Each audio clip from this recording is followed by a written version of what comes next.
Select Settings, then Interface. Pick the Guided Interface option.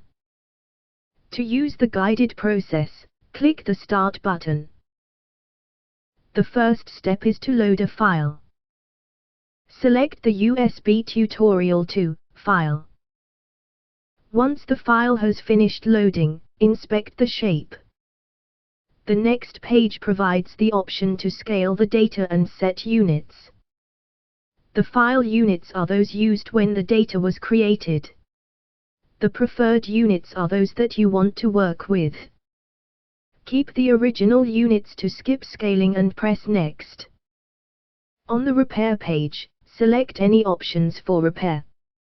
We will pick the duplicate facets and normals for repair. If the original data is valid, this step can be skipped. Any shapes that consist of multiple parts will also be split. Inspect the shape to make sure it looks okay and click Next. Select the Flat Surfaces Only option and click the Apply button. Flat surfaces become combined. Note that curved surfaces can only be combined if they have a flat arc at their ends, which is not the case here. More control over the feature recognition is available in the Expert interface. If everything looks okay, click the Next button.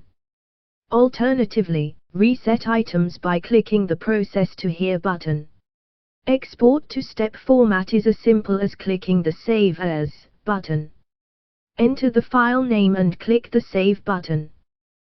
Besides the choices shown, there are additional options available from the settings. Click on the Settings, then Application Settings Entry. Here you can change things such as edge thickness and point size. But a number of other options that affect the application are also available. For more information on a setting, see the short information section at the bottom or visit the online help pages.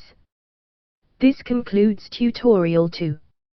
Please subscribe to this channel for other tutorials. And thumb it up if you enjoyed it.